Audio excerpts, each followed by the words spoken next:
E aí, gente boa, tudo bem com vocês? Tudo bem com você, com seus familiares? É assim que tem que ser, hein? Lembra, eu vou falar isso sempre.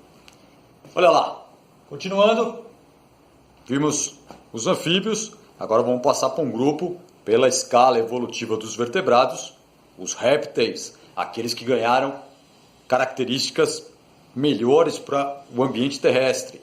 Até então, se for pensar, eu tinha os vertebrados, peixes, só na água.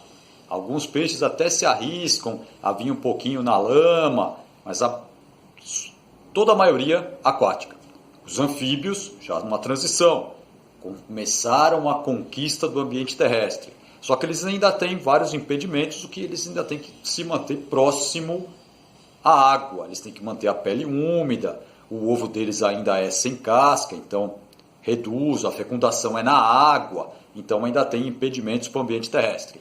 Mas agora não.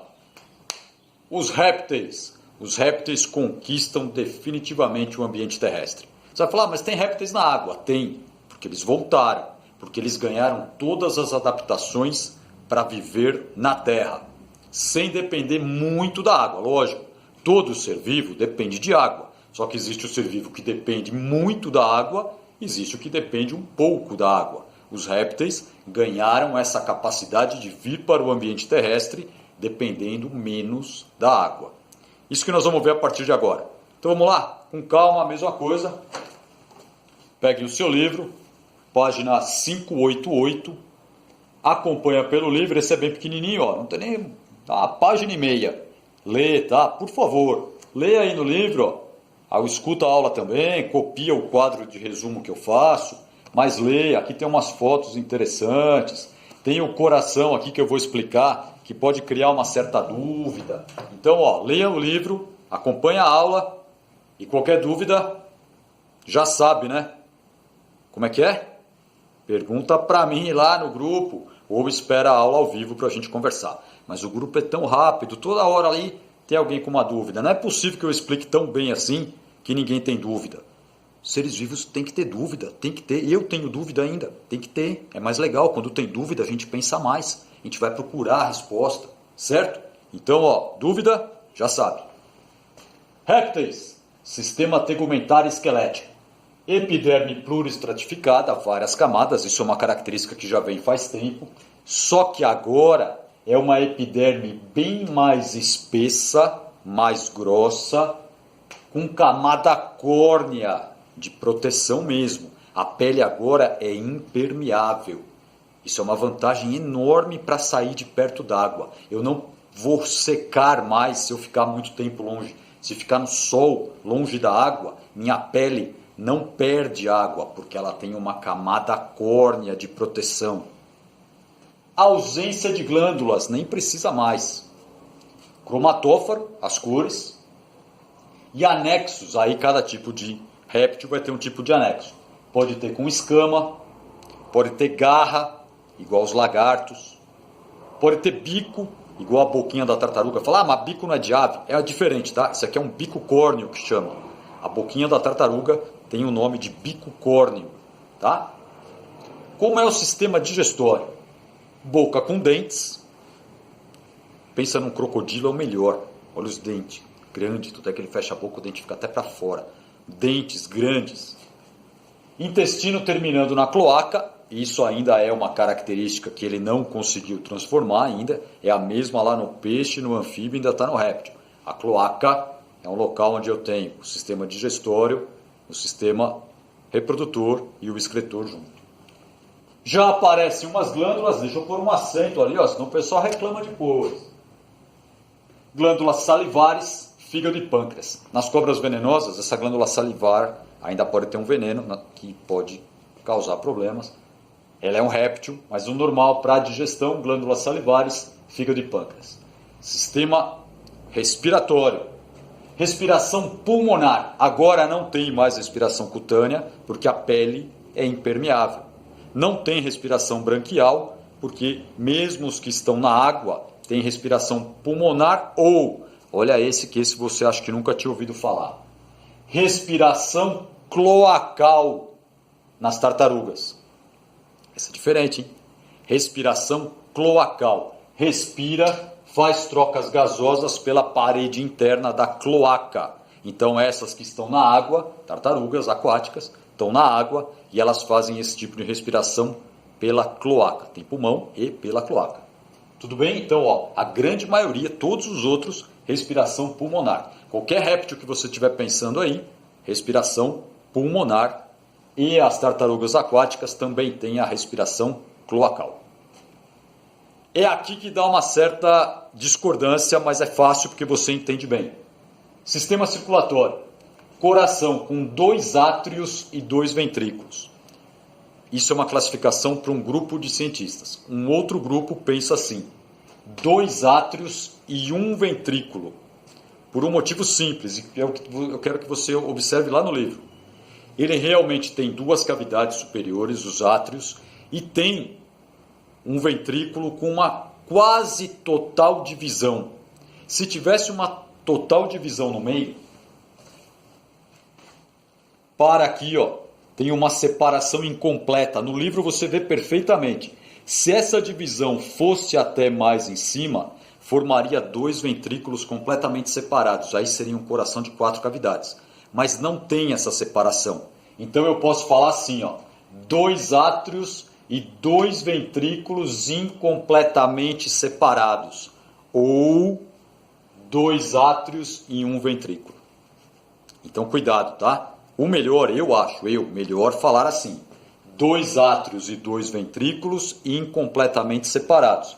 Porque quase formou 2 ventrículos, mas não formou, e porque ele está incompleto na separação. Então, para mim, o melhor jeito é esse: 2 átrios, 2 ventrículos, mas que ainda tem mistura de sangue no ventrículo, como acontecia lá no anfíbio.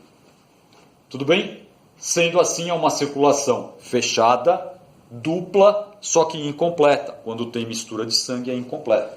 O sangue corre por uma parte de vasos, carregando sangue oxigenado, que veio do pulmão, e uma parte, o sangue venoso, com gás carbônico, que veio das reações depois que ele deixou o oxigênio, pega o gás carbônico. Sangue arterial, sangue venoso. Chega num átrio arterial, no outro venoso, só que aí mistura no ventrículo porque ele está incompleto na separação.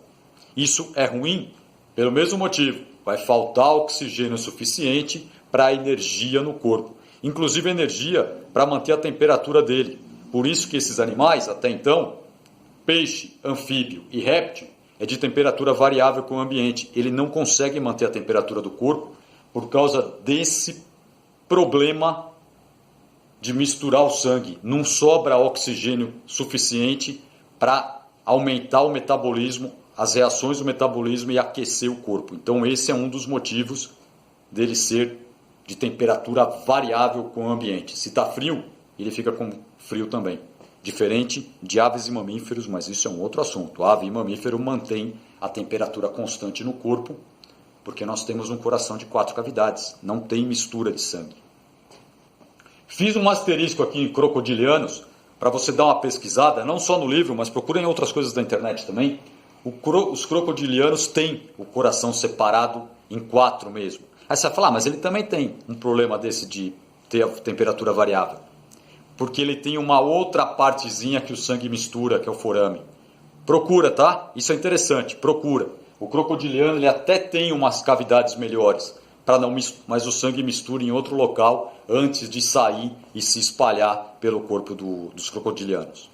Então também aí ajudou, é uma evolução, mas ainda não deu totalmente certo. Mas já está melhor que os outros. Tá? Então, ó, o sistema circulatório é um pouquinho mais complexo. Lê no livro com calma, procure em outras fontes de internet e qualquer coisa já sabe, é só me perguntar. As hemácias são elípticas e nucleadas, isso por enquanto não mudou. Sistema excretor, ele tem rins, bexiga urinária só tem nos lagartos e nas tartarugas. Os outros ainda não têm a bexiga urinária, a urina assim que está pronta sai.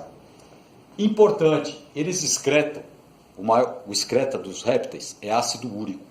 E lembra, ele veio para o ambiente terrestre, ele não depende mais muito da água. E o ácido úrico é um excreta nitrogenado, um produto nitrogenado que vai sair do corpo, que não precisa de muita água para ser eliminado. Isso é uma grande vantagem.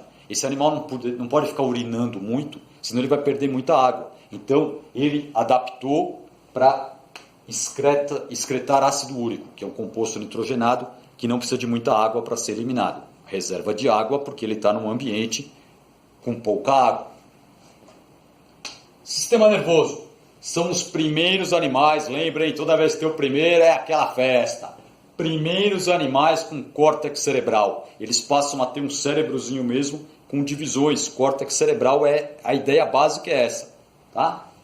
Tem a parte óptica muito bem desenvolvida, mas o cerebelo, que é para o equilíbrio, ainda não é muito grande, por um motivo simples.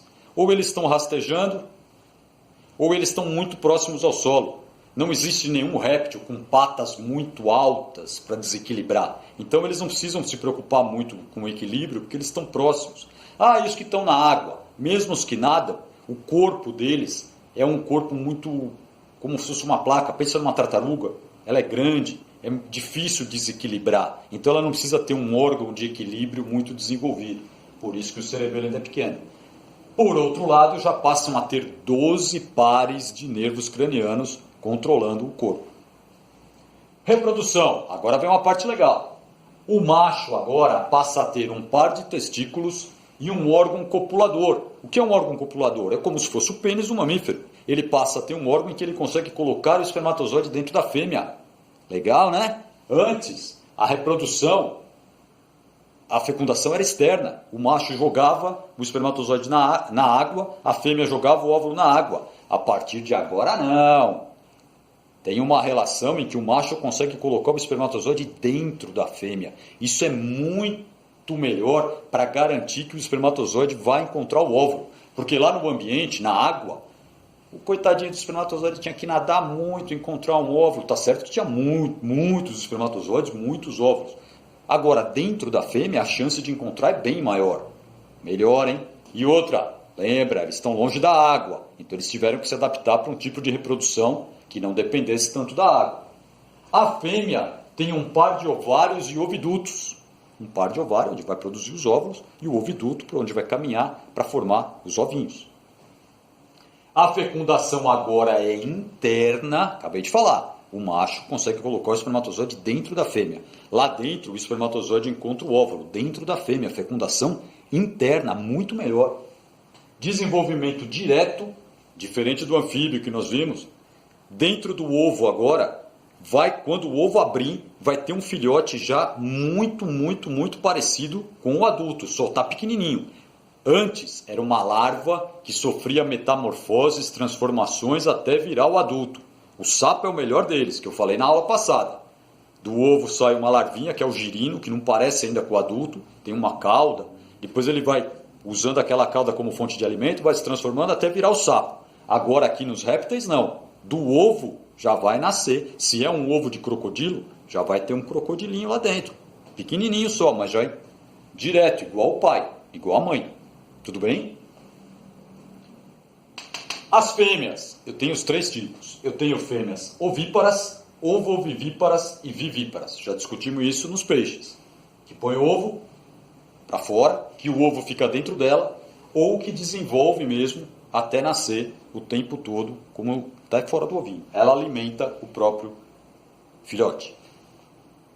Muito importante, aparece agora nos répteis o ovo com casca. Peixe, o ovo não tinha casca. Anfíbio, o ovo não tinha casca, porque estava na água. Você imagina um ovo sem casca?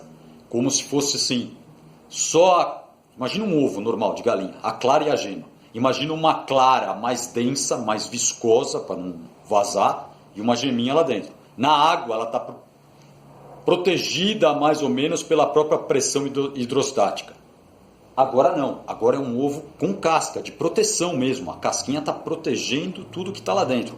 Lembra, não está mais na água, agora é ambiente terrestre. Então ele precisa de uma proteção para não secar. E aí ajudou em outras coisas também, uma proteção contra choques mecânicos, contra batida.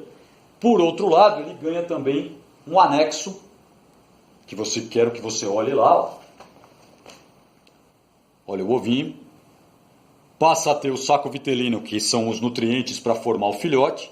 E passa a ter um alantoide, que é onde vai ocorrer as trocas gasosas. Ele está dentro de um ovo, mas ele tem que ter as condições para poder crescer. Então tem que ocorrer ali como se ele estivesse dentro, igual se fosse um mamífero, ele estaria sendo alimentado pela mãe. Ali, na maioria dos mamíferos, tá? Daqui a pouco nós vamos chegar lá. Ali não, ele tem que ter todos os recursos que ele precisa dentro do ovinho. Então ele vai ter vários anexos dentro do ovo para ele poder usar para se desenvolver.